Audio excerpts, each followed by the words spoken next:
My mother-in-law burned my plane tickets in front of everyone. Wives don't travel alone, she declared. My husband stayed silent. His sister recorded it, laughing. They expected tears. Instead, I pulled out my phone and made one call. Within 24 hours, their perfect family image collapsed. She's not really family, Margaret. You know that, right? Vincent's voice came through crystal clear on the recording device hidden in the dining room centerpiece. I sat in my car outside our house, listening to 2 years of secretly recorded family dinners. This one was from 8 months ago, before Barcelona, before the tickets, before everything exploded. Nina's useful, Margaret replied, her tone clinical. She makes good money, keeps her mouth shut, and she's too weak to ever leave you. We can control her. Sophia's laugh echoed in the background. She actually thinks we respect her. It's pathetic. I pressed pause, my hands trembling with rage. For 24 months I'd been collecting evidence. Not just recordings but documents, photographs, bank statements, emails. I'd hired Graham Weber, the best forensic accountant in the state, and we'd built an airtight case against my husband's money laundering operation. Today was the day Margaret burned my tickets. Tomorrow federal agents would arrive. But right now, in this moment, I forwarded the most damning recordings to my divorce attorney with a simple message. Use everything. The restaurant had been Vincent's choice. Bellissimo, an upscale Italian place where the chandeliers cost more than most people's cars and the waiters spoke in hushed tones like they were in a cathedral. He'd wanted to celebrate his promotion to senior vice president at Meridian Financial Group. Margaret had insisted on hosting the dinner, naturally. She always insisted. And Vincent always agreed. That's how our 12-year marriage had functioned. Margaret made declarations, Vincent nodded, and I was expected to smile and stay silent. I'd worn my navy dress, the one Vincent claimed made me look professional. I'd arrived on time, brought an expensive wine, and sat exactly where Margaret pointed, at the far end of the table, away from Vincent, away from the center of attention. 40 guests filled the private dining room. Margaret had invited colleagues from her banking consulting firm, Vincent's co-workers Sophia and her husband Andrew Park, and various society friends who treated me like furniture.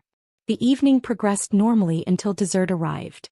Margaret stood, tapping her champagne glass with a silver fork. Before we conclude this wonderful celebration, she announced, her voice carrying that particular tone she used when making proclamations, I'd like to address something that's been troubling me. My stomach tightened. I knew that voice. Nina, she said, turning to face me directly. Vincent shared that you've been planning a trip to Barcelona. Alone. Every head in the room swiveled toward me. He crept up my neck. A work conference, I said quietly. For corporate law practitioners. It's inappropriate, Margaret cut me off. Wives don't travel alone. It's unseemly. It suggests problems in the marriage. It makes Vincent look weak, like he can't provide proper companionship. I glanced at Vincent. He was looking down at his plate, jaw tight, saying nothing. Margaret, it's really not, I started. She pulled my plane tickets from her purse. I'd left them on the kitchen counter that morning. She must have taken them when she'd stopped by our house uninvited, as she often did. She held them up for everyone to see, then placed them on a silver serving platter. Before I could react, she pulled out a lighter and set them on fire. The flames consumed the paper within seconds. Guests gasped, then laughed nervously. Some applauded. Margaret smiled like she'd just performed a magic trick. There, she said. Problem solved. A wife's place is with her husband, supporting him, not gallivanting across Europe pretending to be single. My face burned hotter than those tickets. I looked at Vincent again. He was smiling. Not nervously, not apologetically. He was actually smiling, nodding his approval at his mother's performance. Then I heard the familiar chime of a phone recording. Sophia had her iPhone pointed directly at my face, capturing every second of my humiliation. She was live streaming to her 50,000 Instagram followers, her expression gleeful. This is everything, she whispered to Andrew, not quietly enough. Look at her face. She's about to cry. This is going viral. Something crystallized inside me in that moment. Not sadness. Not embarrassment. Clarity. Cold, sharp, absolute clarity. They thought I was weak. They thought I was controllable. They thought I would sit there and take it, maybe excuse myself to cry in the bathroom, then come back and apologize for causing a scene. They had no idea what I'd been doing for the past 18 months.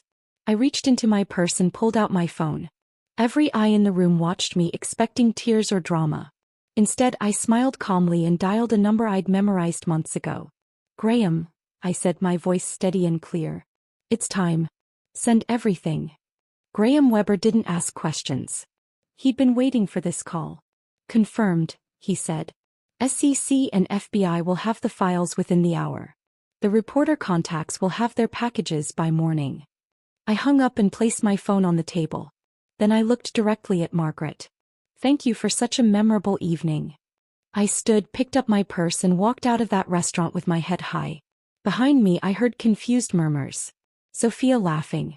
Vincent calling my name, but not urgently, not worried. Just annoyed that I'd disrupted his celebration. I didn't look back. In my car I sat in the parking lot for 20 minutes, letting the adrenaline settle. Then I called my divorce attorney, Patricia Morrison, and told her to file everything we'd prepared. The papers were ready. They'd been ready for 3 months. I just needed the right moment, the right trigger, the right justification that even Vincent's expensive lawyers couldn't spin into my being unreasonable. Margaret had just handed it to me on a silver platter. Literally. The next call went to my colleague David Chin, who specialized in media relations. "I'm sending you recordings," I told him. "From Margaret Castellano. Racist, sexist, discriminatory statements made over 2 years at family dinners. I need them delivered to the right journalists. Can you handle that?" "Absolutely," David said. His tone told me he'd been expecting this conversation too. I'd mentioned Margaret's toxic behavior months ago during a lunch meeting. He told me then to document everything. I had. The third call was the most satisfying. I contacted the FTC tip line and provided detailed information about Sophia Castellano's lifestyle blog and Instagram presence. She claimed to live in luxury homes, drive expensive cars, wear designer clothes. The truth was messy. The homes were Airbnb rentals she photographed for a day. The cars belonged to friends. The clothes were borrowed or purchased, photographed and returned. Her sponsors, luxury brands paying her thousands for authentic lifestyle content, had no idea they were funding an elaborate fabrication. I documented all of it. Receipts, rental agreements, return confirmations. Andrew had helped me access Sophia's email and financial records over the past 6 months. He'd grown tired of his wife's obsession with fake perfection, tired of the Castellano family's toxic dynamics, and when I'd approached him carefully with my concerns, he'd become an unexpected ally. We'd been friends in college, Andrew and me. We'd lost touch after graduation, then reconnected 6 years ago when he married Sophia. He'd reached out to me privately a year into their marriage, expressing regret about joining this family. We'd met for coffee occasionally, commiserating about our situations. When I'd started building my case against Vincent, Andrew had quietly offered to help. "They're destroying both of us," he'd said. "We should destroy them first." That night, after the ticket burning, I drove home and transferred the last of my important documents to the safe deposit box I'd rented under my maiden name. Birth certificate, passport, jewelry my grandmother left me, photographs of my parents. Everything that mattered, everything Margaret and Vincent couldn't touch. Then I packed a suitcase with 2 weeks' worth of clothes and moved it to my car. Just in case. Vincent came home around midnight, drunk and belligerent. He found me in my home office organizing files. "What the hell was that?" he demanded. "You embarrassed me. You embarrassed my mother. Walking out like that, making a scene." I looked up at him calmly. "I made a scene? Your mother burned my plane tickets in front of 40 people while your sister live-streamed my humiliation. But I'm the problem." "She was trying to help you," Vincent slurred. "Help you understand your role. You've been acting strange lately. Distant. Like you don't care about this family." "I don't," I said simply. "I care about my self-respect. Which is something your family has tried to strip from me for 12 years. He laughed. Actually laughed. "Self-respect? You're a lawyer. You make good money. You live in a beautiful house. You have everything you need. What more do you want?" "A partner," I said. "Not an owner. Not a family that treats me like property." Vincent's expression hardened. "You're being dramatic. My mother loves you. She just has strong opinions about how marriages should work. You knew that when we got married." "I knew a lot of things," I said. including how you've been using shell corporations to launder money for your clients. $2.8 million over the past 4 years. Through accounts your mother set up 15 years ago for tax evasion. I know about Silverstone Holdings, Meridian Trust Services, and Cascade Financial Partners. I know about the offshore accounts. I know everything, Vincent. The color drained from his face. You're bluffing. I opened my laptop and turned it toward him. On the screen were spreadsheets, transaction records, email threads between him and Margaret discussing creative financial solutions for wealthy clients who wanted to hide assets from the IRS or move money without reporting requirements. Graham Weber is a forensic accountant, I said. He's been building a case for 18 months. Every transaction traced, every shell corporation exposed, every illegal transfer documented.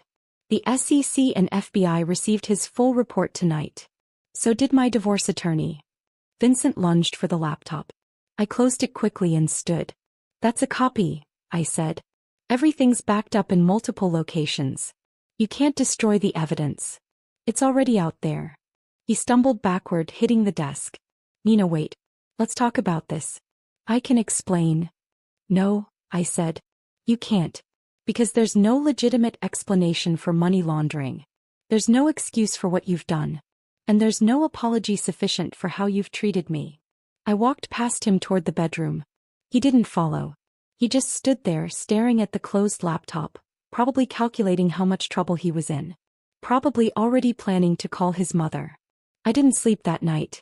Instead, I sat in the guest room reviewing everything one more time. The recordings of family dinners where Margaret made horrifically racist comments about her former colleagues, calling them slurs, suggesting they'd only achieved success through diversity quotas rather than merit. The videos of Sophia staging her fake lifestyle content, admitting to her followers that her life was aspirational without disclosing that it was entirely fabricated.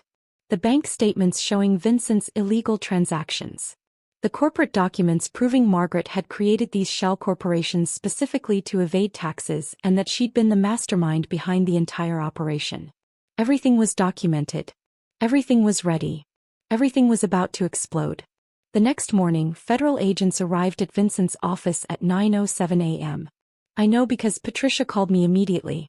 They'd served a warrant and were seizing computers, files, everything. Vincent was being questioned. Margaret's consulting firm was being raided simultaneously. Her 3 board positions at major corporations were being reviewed, her consulting contracts suspended pending investigation. By noon, David Chin called to tell me that 3 major news outlets were running stories about Margaret Castellano's discriminatory statements. The recordings I'd provided had been verified and excerpted in articles titled, "Former Banking Executives' Racist Tirades Caught on Tape," and "Society Consultants' Secret Bigotry Exposed." Her reputation, carefully cultivated over 40 years in banking and finance, was demolished in a single news cycle. At 2 p.m. Sophia called me 17 times. I didn't answer. Then she texted, "What did you do? All my sponsors are dropping me. They're saying I violated FTC regulations. My Instagram is flooded with hate comments. People are calling me a fraud." I replied simply, "You are a fraud. Now everyone knows." Andrew filed for divorce that afternoon. He'd coordinated the timing perfectly with my own filing. Sophia lost her husband and her income source on the same day, her carefully constructed online persona collapsing in real time as followers turned against her and brands publicly denounced their association with her. Vincent came home that evening looking 10 years older. "They're charging me with money laundering," he said, his voice hollow. "Federal charges. My lawyers say I'm looking at 10 to 12 years. "I know," I said. I was packing the last of my personal items, loading them into boxes. "And my mother," he continued. "They're saying she's the primary architect. That she set up the corporations, that she taught me how to use them. They're charging her with tax evasion, conspiracy, and multiple counts of fraud. She could get 20 years. "I know that too," I said. He looked at me, then really looked at me, and saw someone he didn't recognize. "Why?" he whispered. "Why would you destroy everything?" "Because you destroyed me first," I said. "For 12 years, you let your mother treat me like I was nothing. You never defended me, never stood up for me, never once chose me over her. Last night she burned my plane tickets and you smiled. You approved. You thought it was funny. And I realized that I'd spent over a decade being invisible in my own marriage. So I decided to become very, very visible. Vincent sank onto the couch. "We can fix this," he said desperately. "I'll talk to my mother. We'll apologize. We'll respect your boundaries. Just tell the FBI it was a mistake, that you misunderstood." "No," I said. "I understood perfectly. That's why I spent 18 months building an airtight case. That's why I recorded every dinner, photographed every document, traced every illegal transaction. I wasn't misunderstanding anything, Vincent. I was gathering evidence.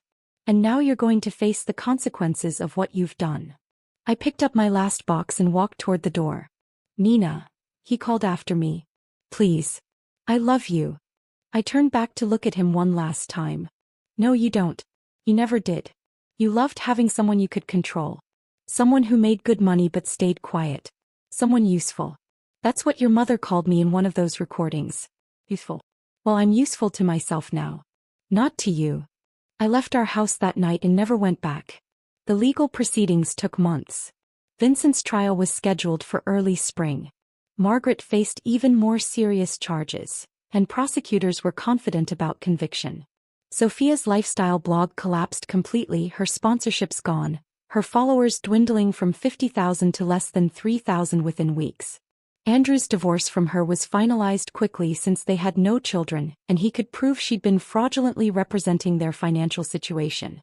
My own divorce moved forward smoothly once Vincent realized I had documentation of everything.